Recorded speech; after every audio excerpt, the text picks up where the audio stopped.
समय की बात है। मध्य भारत पर इंद्रद्युम्न नाम के राजा राज करते थे।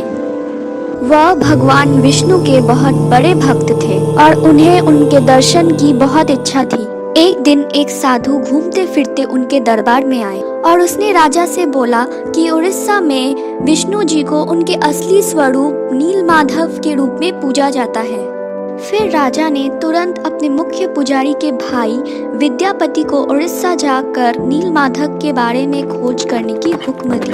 तुरंत विद्यापति राजा के आज्ञा अनुसार उड़ीसा नीलमाधव के खोज के लिए निकल पड़े।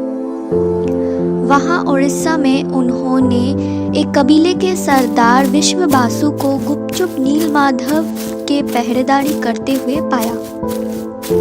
उन्होंने विश्ववासु से विनती की कि वह उन्हें देव पूजा की जगह दिखाए, मगर विश्ववासु ने इनकार कर दिया। मगर विद्यापति गांव में ही ठहर गए और विश्ववासु के बेटी से उन्हें प्यार हो गया और उसके बाद उन्होंने उससे शादी कर ली।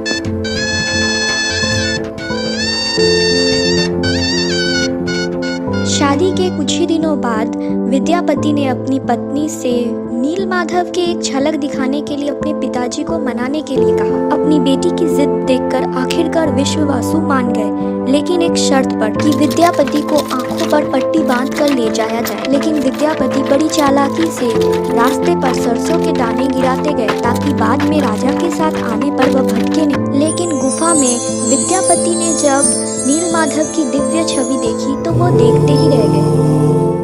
उन्होंने जल्दी से लौटकर राजा को सारी बात बताई। राजा तुरंत अपने प्रिय भगवान के दर्शन पाने के लिए निकल पड़े।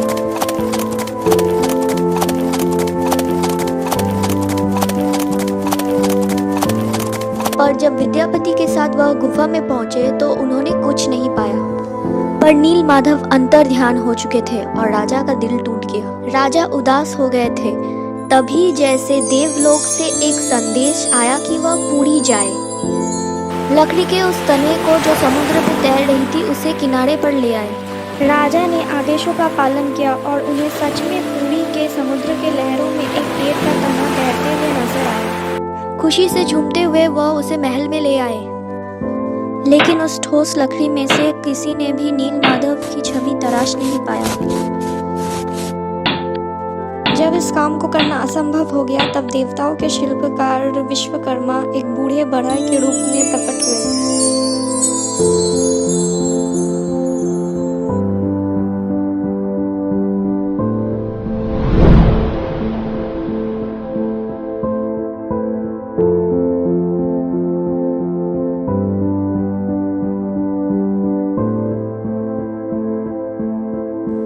उन्होंने राजा को भरोसा दिलाया कि वह मूर्ति को बना सकते हैं, लेकिन शर्त यह है कि 21 दिन तक कोई उनके काम में बाधा ना डाले।